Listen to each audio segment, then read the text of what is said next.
বিসমিল্লাহির রহমানির রহিম। আসসালামু আলাইকুম। সবাইকে ওয়েলকাম করছি শিউলি কিচেন গার্ডেন অ্যান্ড লাইফস্টাইলে নতুন আরেকটি ভিডিও দেখার জন্য। আশা করছি কাছে কিংবা প্রবাসী যে যেখান থেকে আমার ভিডিও দেখেন না কেন সবাই আল্লাহর মতে ভালো আছেন, সুস্থ আছেন। আমরাও আলহামদুলিল্লাহ ভালো আছি। তো শীতের সকালে তো প্রচণ্ড কুয়াশা থাকে। তো সকালবেলায় কিন্তু অফ ক্যামেরায় আমি নাস্তাটা করে নিছি। আর শীতের দিনে কিন্তু অসংখ্য কাপড় চোপড় জমে যায়। তো সেগুলো কিন্তু একটু গুছগাছ করে নিচ্ছি। আর শীতের দিনের কিন্তু কাপড় চোপড় অনেক বেশি। আর বেশি কাপড় চোপড় যদি এলোমেলো থাকে তাহলে কিন্তু দেখতে ভালো লাগে না। তখন আমি যখনই সময় পাই আর কি কাপড় চোপড়গুলো গুছিয়ে আমি সুন্দর করে ওয়ার্ড্রোবে রেখে দিই। তো শুক্রবার আজকে, সবাইকে জুম্মা মোবারক। তো এই কাজটা আমি আগের দিন করে রাখছিলাম আর কি, কাপড়গুলো ধুয়ে রাখছিলাম। আর রোদের তো দেখাই যায় না, তো অল্প আছে রোদ, হালকা পাতলা রোদের মধ্যেই কাপড়গুলো আমি শুকিয়ে এই যে এখন ভাঁজ করে নিচ্ছি। তো এখন ওয়ার্ড্রোবে এই যে রেখে দেব। আসলেও নিজেকে ভালো রাখলে অন্যকেও ভালো রাখা যায়। নিজে যদি ভালো থাকি, সুস্থ থাকি, তাহলে পরিবারের অন্যান্য সদস্যদেরকেও ভালো রাখতে পারবো, সুস্থ রাখতে পারবো। তো যেমন ঘরের কাজ সব কিছুই সুন্দরভাবে গুছিয়ে রাখতে হয়, তেমনি কিন্তু নিজের শরীরটার প্রতিও খেয়াল রাখতে হয়। নিজের শরীরের প্রতি যদি আমরা যত্ন নিই, খেয়াল রাখি, তাহলে কিন্তু আমাদের পরিবারের অন্যান্য যে সদস্যগুলো আছে তাদের প্রতিও আমরা দৃষ্টি দিব, খেয়াল রাখতে পারবো। নিজে সুস্থ থাকলে কিন্তু সবাইকেই সুস্থ রাখতে পারবো। তো কথার ফাঁকে ফাঁকে আমি একটু ভিডিওর কথাও বলি। আর এখানে কিন্তু আমি আমার ওয়ার্ড্রোব, তারপরে খাট, ওয়াল ক্যাবিনেটটাও একটু গুছগাছ করে নিছি।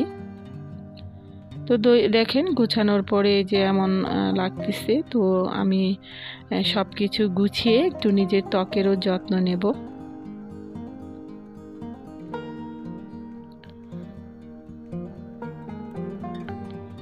তো বন্ধুরা, আমি যে আপনাদের কাছে বলছিলাম যে শীতে আমি কিভাবে আসলে ত্বকের যত্ন নিই। ত্বকের যত্ন তেমন একটা নিতে পারি না, তবে শীত আসলে একটু নিজের যত্নটা নিতে হয়। তো এই যে গোলাপের রোজ ওয়াটারটা আছে, এটা কিন্তু আমি রাতে শোয়ার আগে বা গোসল করার আগে আধা ঘন্টা আগে কিন্তু গোলাপের রোজ ওয়াটারটা একটু স্প্রে করে নিই। স্প্রে করার পরে তারপরে কিন্তু আমি গোসলটা সারি। আর এটা দেওয়ার পরে ত্বকটা কিন্তু অনেক সুন্দর থাকে। আপনারা ইচ্ছে করলে এটা ব্যবহার করতে পারেন, এটা কিন্তু অনেক ভালো।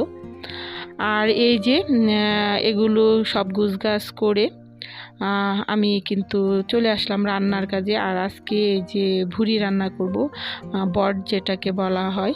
তো এটা আমি ভালো করে সুন্দর করে কেটে নিছি।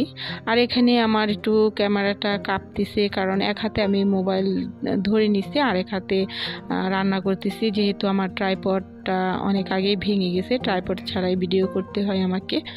তো এই যে এখানে কিন্তু আমি সকল মশলাগুলোই দিয়ে দিলাম, পেঁয়াজ, রসুন কুচি, তারপরে হলুদ এবং মরিচের গুঁড়া, সব কিছু দিয়ে আমি ভালো করে মশলাটা কষিয়ে নেব।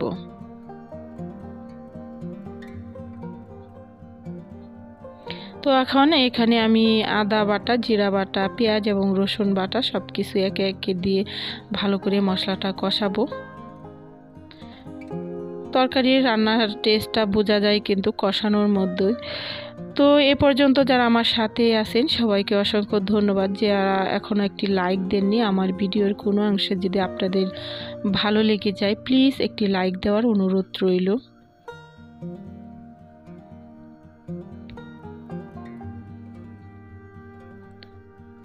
তো দেখেন এই যে মশলাটা কিন্তু ভালোভাবে কষানো হয়ে গেছে।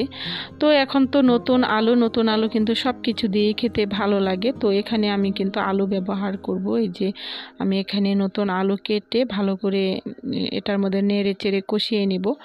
আর এটা হচ্ছে খাসির বট। তো খাসির বটটা আমি নতুন আলু দিয়ে রান্না করব।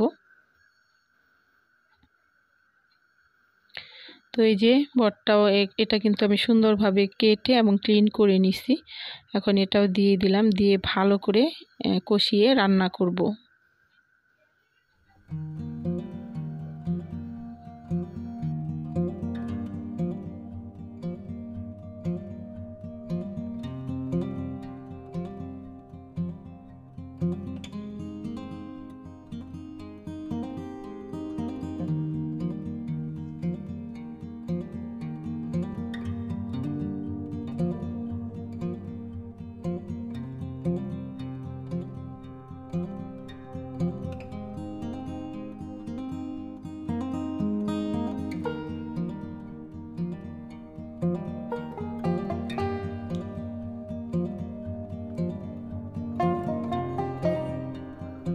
তো দেখেন রান্নাটা প্রায় হয়ে গেছে, আর একটু রান্না হবে।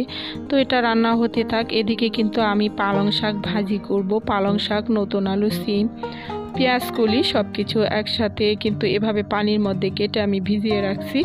এতে করে শাকের মধ্যে যে ধুলাবালি থাকে সেটা কিন্তু নিচে পড়ে যাবে, সেজন্য। আর এভাবে শাক ভাজিটা খেতে আমার কাছে কিন্তু ভীষণ ভালো লাগে। তো আমি এই যে শাকগুলো এখানে দিয়ে সিদ্ধ করে নেব আগে। আর যে কোনো কিছু ভাজি বা শাক রান্না করার আগে যদি ভালো করে আমরা সিদ্ধ করে রান্না করি তাহলে কিন্তু তেলের পরিমাণটাও কম লাগে।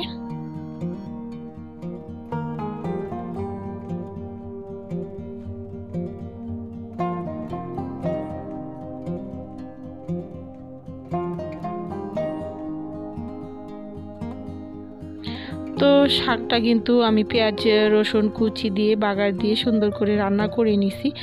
এখন চলে যাব খাবার টেবিলে। তো এই যে হয়ে গেছে আমার বট ভুনা নতুন আলু দিয়ে আর শাক ভাজা। তো বন্ধুরা সবাই ভালো থাকবেন, দেখা হবে নেক্সট ব্লগে।